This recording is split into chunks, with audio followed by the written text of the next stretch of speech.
Bulletin की शुरुआत करेंगे और सबसे पहले बात जेडीयू की तरफ से मुस्लिम नेताओं के प्रेस कॉन्फ्रेंस की करेंगे। जेडीयू के मुस्लिम नेताओं ने पटना में प्रेस कॉन्फ्रेंस किया और वक्फ बिल पर पार्टी का स्टैंड क्लियर किया। जेडीयू के मुस्लिम चेहरों ने एक साथ प्रेस कॉन्फ्रेंस करके सीएम नीतीश के प्रति अपनी निष्ठा जाहिर की। जेडीयू प्रवक्ता ने बताया कि जेडीयू ने जेपीसी को 5 सुझाव दिए थे और सभी सुझाव मान लेने के बाद से पार्टी ने वक्फ संशोधन विधेयक का समर्थन किया है। इसी से जुड़ी आपको रिपोर्ट दिखाते हैं।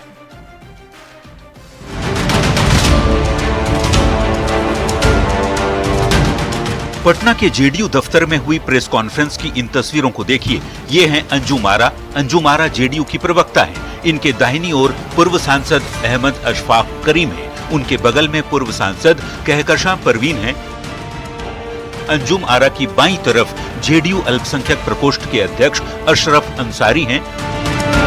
उनके बगल में विधान परिषद के पूर्व उप सभापति सलीम परवेज हैं और उनके ठीक बगल में बिहार राज्य सुन्नी वक्फ बोर्ड के अध्यक्ष मोहम्मद इरशादुल्लाह बैठे हुए हैं। इसके अलावा जेडीयू की इस प्रेस कॉन्फ्रेंस में एमएलसी गुलाम गौस, अफाक अहमद खान और खालिद अनवर के साथ ही मास्टर मुजाहिद आलम और अब्दुल कयूम अंसारी जैसे जेडीयू के बड़े मुस्लिम चेहरा शामिल थे।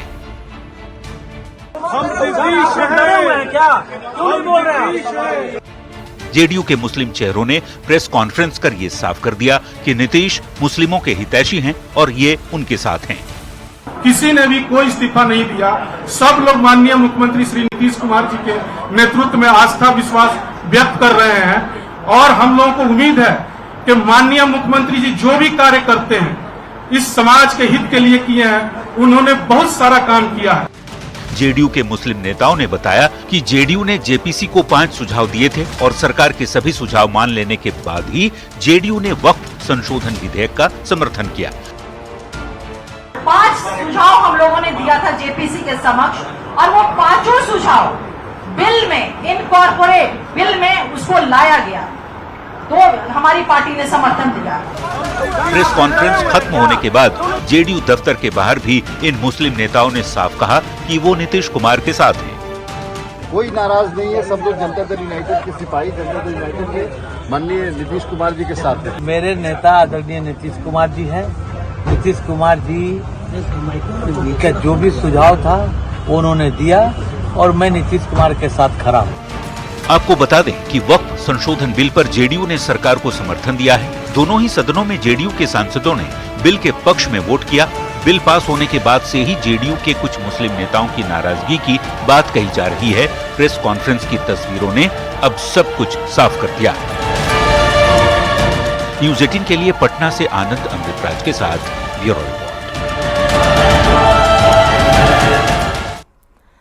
तो एक तरफ जेडीयू ने अपना स्टैंड क्लियर किया तो दूसरी तरफ वक्फ संशोधन बिल पर बिहार की सियासत सुलगती हुई दिखाई दे रही है। तेजस्वी यादव ने बड़ा ऐलान करते हुए कहा कि वो इसकी लड़ाई सुप्रीम कोर्ट में लड़ेंगे।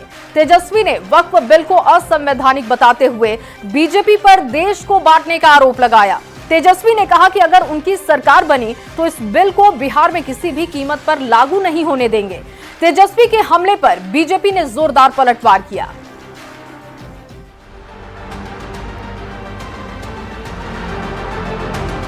यह असंवैधानिक बिल है। ये तरीका ठीक नहीं है आपका। I rise to move the motion for consideration of the Waqf Amendment Bill 2025. किसी भी कीमत पे इस बिल को हम लोग बिहार में लागू नहीं होंगे। वक्फ संशोधन बिल पर सियासी लड़ाई जारी है।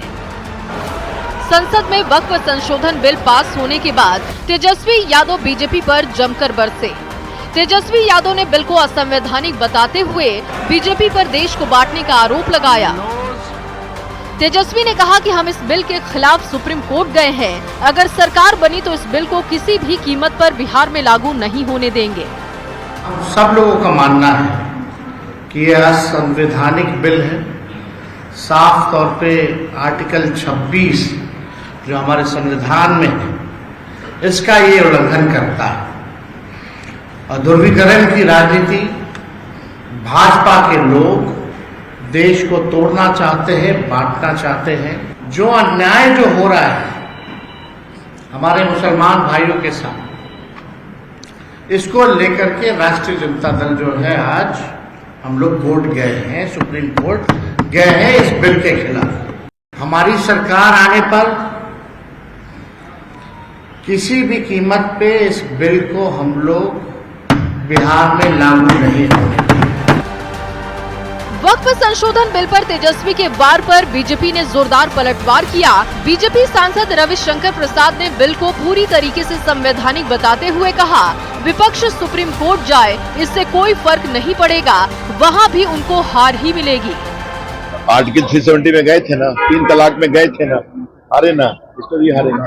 ये बिल्कुल वैधानिक रूप से संवैधानिक है।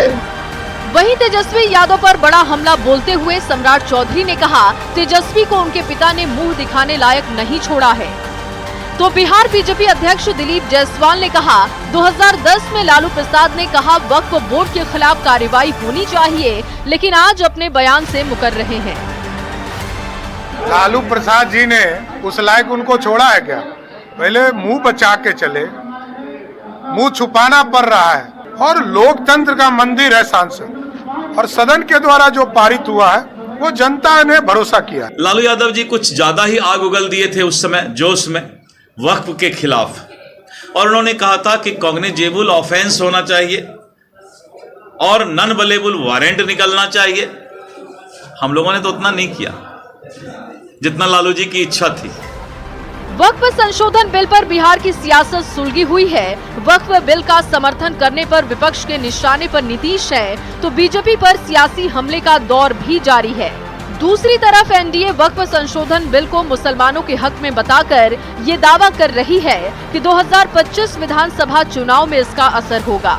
न्यूज 18 के लिए पटना से रवि एस नारायण, धर्मेंद्र कुमार, शैलेंद्र साहिल के साथ शेखपुरा से अजित सिन्हा की रिपोर्ट। और इधर बिहार के राज्यपाल आरिफ मोहम्मद खान ने वक्फ संशोधन बिल पर बयान दिया। राज्यपाल ने कहा कि वक्फ बोर्ड की कार्यप्रणाली सवालों के घेरे में है। बिहार में सबसे अधिक वक्फ की संपत्तियां हैं, लेकिन बोर्ड सिर्फ मुकदमेबाजी में परेशान रहता है। आपको बताएं कि राज्यपाल बक्सर में एक निजी अंतर्राष्ट्रीय स्कूल के उद्घाटन के मौके पर पहुंचे थे, जहां पर उन्होंने ये बयान वक्फ को लेकर दिया। नहीं, वक्फ का सीधा सीधा है धर्मार्थ का काम करना जी। गरीब आदमी के लिए, निस्सहाय के लिए, जिसका कोई देखने वाला नहीं है, उसको जो जिस प्रॉपर्टी से देखा जा सके वो वक्फ है जी। अब बिहार उन राज्यों में है जहां सबसे ज्यादा वक्फ है। जरा कोई एक बताएंगे कि कोई धर्मार्थ संस्था चल रही हो? सिर्फ मुकदमेबाजियां हो रही हैं जी। मैं अभी थोड़ी देर पहले पूछ रहा था कि पटना में महावीर मंदिर केवल 30-35 साल पुराना है। महावीर कैंसर अस्पताल, महावीर आरोग्य अस्पताल, महावीर वात्सल्य अस्पताल, महावीर ये संस्था वो संस्था, जरा वक्फ वाले भी कोई बता दें कि कौन सी संस्था चल रही है। और बिहार की सियासत इन दिनों हर रोज नया रंग ले रही है, बिल्कुल गिरगिट की तरह। और अब तो गिरगिट को लेकर भी सियासत हो रही है। पहले आरजेडी ने सीएम नीतीश कुमार को गिरगिट बता दिया, और अब जेडीयू ने लालू प्रसाद को गिरगिट की तरह दिखा दिया है। ये पोस्टर वॉर की कहानी क्या है, आपको इस रिपोर्ट में समझाते हैं।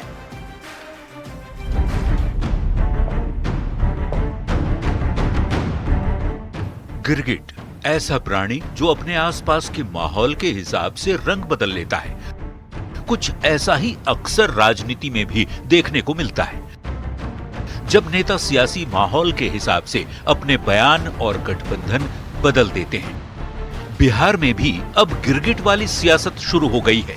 पहले आरजेडी ने पटना में राबड़ी आवास के बाहर एक पोस्टर लगाया, जिस पर लिखा था, नीतीश कुमार गिरगिट से भी तेजी से रंग बदलते हैं। इस पोस्टर में नीतीश कुमार की 3 तस्वीर दिखाई गई, एक नमाज पढ़ते हुए, एक हाथ जोड़ते हुए, और तीसरी तस्वीर में नीतीश कुमार आरएसएस की यूनिफॉर्म में नजर आए। आरजेडी ने आरोप लगाया कि नीतीश कुमार आरएसएस के रंग में रंग गए हैं। अब आरएसएस और बीजेपी के गले का हार बन गए आदरणीय नीतीश कुमार। अब जो संविधान और धर्मनिरपेक्षता की बात करते थे, अब उन्होंने इसको अपने हाथों से रौंद डाला। आरजेडी के पोस्टर के जवाब में एनडीए ने भी पोस्टर से ही हमला किया। इस पोस्टर में लालू प्रसाद का चेहरा दिखाया गया है और सवाल पूछा गया है कि असली गिरगिट कौन। पोस्टर में वक्फ पर लालू प्रसाद के 2010 में दिए भाषण को लेकर भी सवाल पूछा गया है। यहाँ पे लिखा गया है कि असली गिरगिट कौन। बीच में जो है वो लालू प्रसाद यादव की तस्वीर है और यहाँ पे 2010 और 2025 दो बातें लिखी गई हैं। 2010 लालू यादव ने वक्फ बोर्ड पर कड़े कानून की मांग की थी। जो क्लिप जो है वो लगातार सदन में भी उसकी चर्चा हुई और उस पर लगातार वायरल हुआ कि लालू प्रसाद यादव ने 2010 में संसद में क्या कहा था। वो एक वीडियो दिखा करके उस पर सवाल खड़े किए गए थे, तो उसकी एक बात लिखी गई है। और 2025 अब आरजेडी उसी वक्फ बिल का विरोध कर रही है। तो बीजेपी के प्रदेश प्रवक्ता प्रभाकर मिश्रा ने आरजेडी को उल्लुओं की पार्टी बता दिया और कहा कि बिहार की जनता उन्हें सबक सिखाएगी। माननीय मुख्यमंत्री श्री नीतीश कुमार जी विकास पुरुष हैं, उनके व्यक्तित्व पर कोई उंगली नहीं उठा सकता। माननीय मुख्यमंत्री जी का जीवन बिहार और राष्ट्र को समर्पित है। ऐसे शख्सियत को गलत तस्वीर और पोस्टर बैनर से अपमानित करने का प्रयास किया जाएगा तो बिहार की जनता कभी बर्दाश्त नहीं करेगी। राजद जैसे उल्लुओं के झुंड वाली पार्टी को बिहार की जनता सबक सिखाने को तैयार है। चुनावी साल में गिरगिट और उल्लू वाली सियासत बिहार में हो रही है। जैसे जैसे चुनाव के दिन नजदीक आएंगे, ऐसे ही हमले और भी तीखे होते जाएंगे। पटना से संवाददाता रवि एस नारायण के साथ ब्यूरो रिपोर्ट, न्यूज़ 18। तो सिर्फ पोस्टर से हमले नहीं हो रहे हैं बल्कि जुबानी जंग भी तेज है। नेता प्रतिपक्ष तेजस्वी यादव ने प्रेस कॉन्फ्रेंस कर कहा कि बीजेपी जैसे तैसे नीतीश कुमार को चुनाव तक अपने साथ रख सकती है और उसके बाद वो उनका हाल क्या करेगी ये जनता भी जानती है। तेजस्वी यादव के इस बयान पर अब बवाल मच चुका है।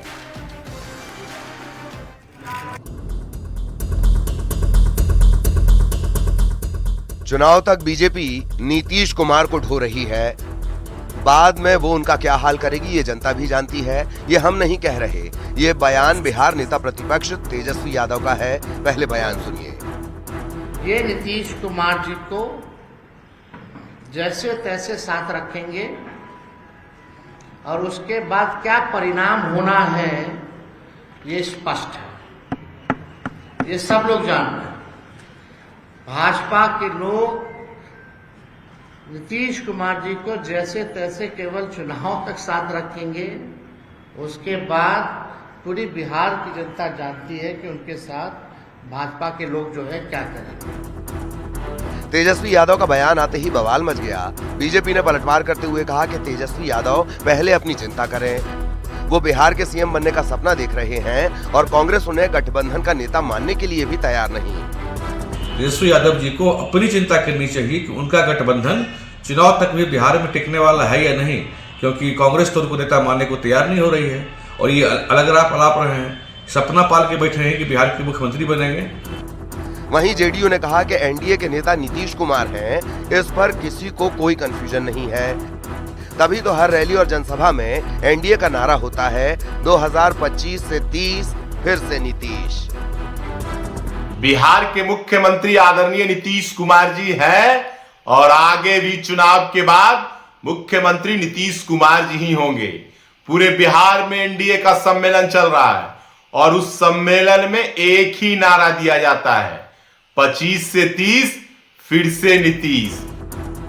तो कांग्रेस ने अपने सहयोगी दल की हाँ में हाँ मिलाते हुए कहा कि तेजस्वी बिल्कुल सही कह रहे हैं।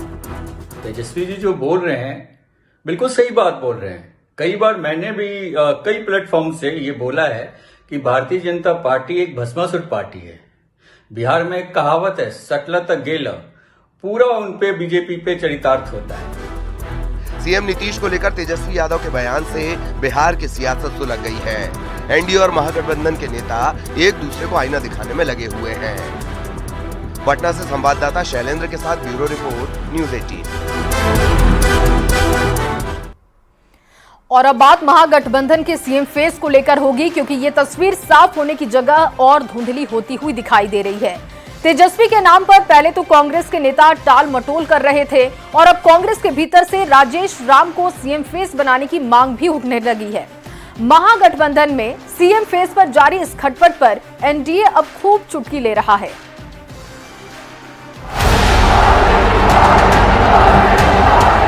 बिहार में इस बार विधानसभा का चुनाव कौन जीतेगा, कौन हारेगा, इसका फैसला जनता को करना है। पर चुनाव लड़ने के लिए नेतृत्व कौन करेगा, किसके चेहरे पर जनता से वोट मांगे जाएंगे, इसे लेकर महागठबंधन में माथापच्ची जारी है।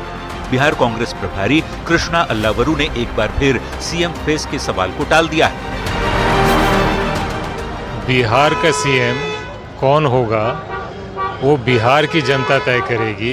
ना मेरे में वो हैसियत है ना किसी और में कि वो किसी को बिहार का मुख्यमंत्री बना पाए। धन्यवाद।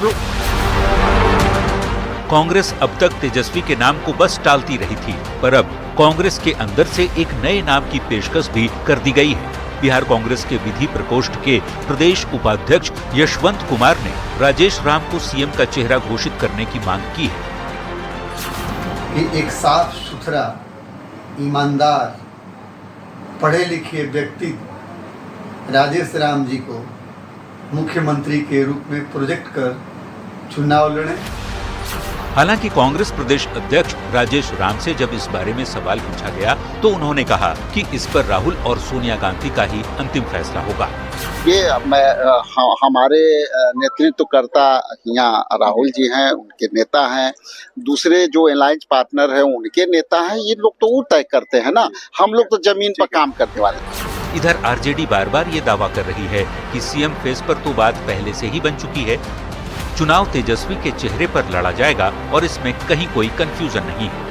गठबंधन पूरी मजबूती के साथ, पूरे संकल्पों के साथ सभी एक मत होकर के चुनाव मैदान में जाएंगे और बिहार की जनता, बिहार के लोगों का जिस तरह समर्थन और विश्वास तेजस्वी जी के नेतृत्व के प्रति है, ये स्पष्ट रूप से परिवर्तनकारी राजनीति को कहीं ना कहीं मजबूती प्रदान कर रहा है। महागठबंधन में चेहरे को लेकर चल रही इस चिकचिक पर एनडीए के नेताओं को मजे लेने का मौका मिल गया है। वैसे तो ये बिहार में कतई संभव नहीं है कि महागठबंधन की सरकार बने, लेकिन तेजस्वी यादव जी को महागठबंधन के अंदर मुख्यमंत्री पद का चेहरा बनने में इतनी मशक्कत करनी पड़ रही है।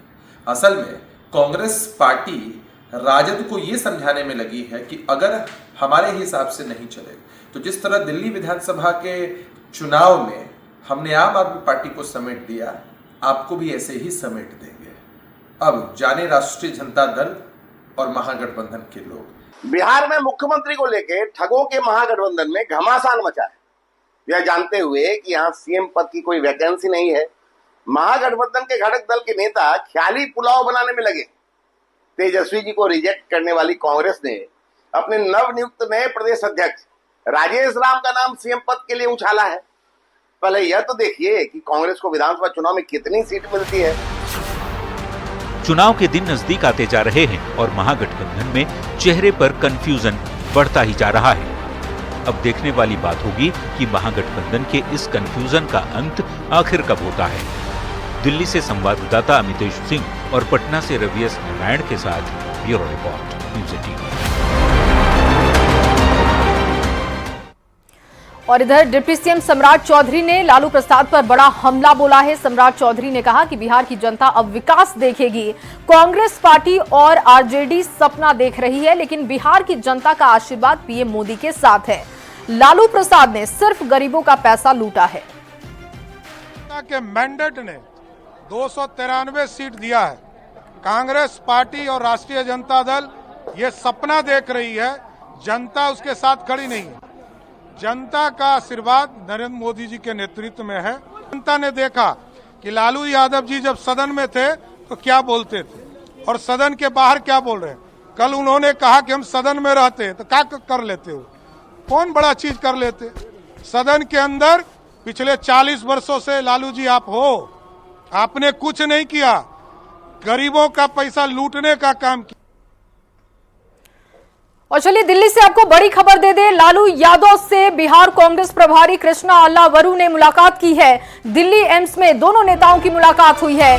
कांग्रेस प्रभारी बनने के बाद लालू यादव से पहली बार वो मिलने पहुंचे। इलाज के लिए लालू यादव दिल्ली एम्स में एडमिट है। लालू यादव की तबीयत में काफी सुधार है। जो अपडेट है वो आपको बता रहे। देखिए तस्वीरें भी सामने आ चुकी हैं।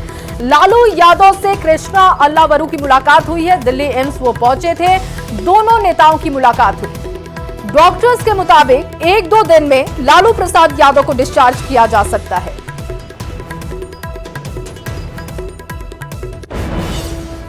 और केंद्रीय मंत्री चिराग पासवान आज खगड़िया के अलौली प्रखंड स्थित अपने पैतृक घर शहर बन्नी पहुंचे थे। अपने घर पहुंचने के बाद चिराग पासवान ने अपनी बड़ी मां राजकुमारी देवी से गले मिलकर उनका हालचाल जाना और इस दौरान चिराग पासवान ने पिछले दिनों हुए बेडरूम और बाथरूम में ताला लगाने की पूरी कहानी भी उनसे सुनी।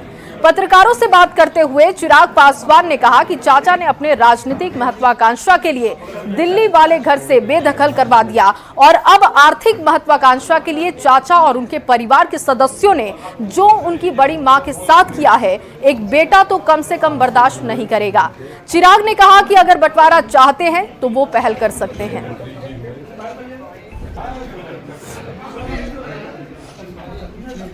महत्वाकांक्षाओं के लिए, पहले राजनीतिक महत्वाकांक्षाओं के लिए मुझे मेरी मां को घर से बाहर किया, दिल्ली वाले घर से बेदखल करवाया और उसके बाद अब अपनी आर्थिक महत्वाकांक्षाओं के लिए मेरी बड़ी मां को घर से बाहर फेंकने का प्रयास उनके द्वारा किया गया, उनके परिवार के द्वारा किया गया, मेरी चाचियों के द्वारा किया गया। जिस तरीके से आकर मां का सामान बाहर फेंकना, उम्र दराज है वो, ऐसे में जिस तरीके से उस दिन उनको सदमा लगा, ऑक्सीजन चढ़ा, पानी चढ़ा, अब उनकी वो उम्र नहीं है कि वो इस तरीके की चीजों को बर्दाश्त कर पाए।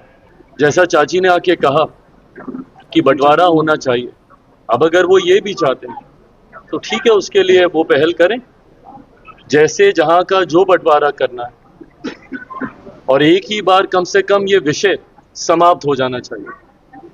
पर हाँ, मैं इतना मैं जरूर कहूंगा कि चाची और ये चाचा लोग जो चाहते हैं कि बंटवारा हो इस तरीके से, तो फिर बात बहुत आगे तक भी जाएगी। और इधर मुख्यमंत्री नीतीश कुमार ने आज पटना वासियों को बड़ी सौगात दी है, जहां उन्होंने 4 लेन सड़क का शिलान्यास किया। सीएम ने पटना घाट से पटना साहिब स्टेशन के बीच 54 करोड़ की लागत से बनने वाले 4 लेन सड़क का शिलान्यास किया। लगभग 1.5 किलोमीटर लंबी इस 4 लेन सड़क को अगले 1 साल के अंदर बनाने का लक्ष्य तय किया गया है।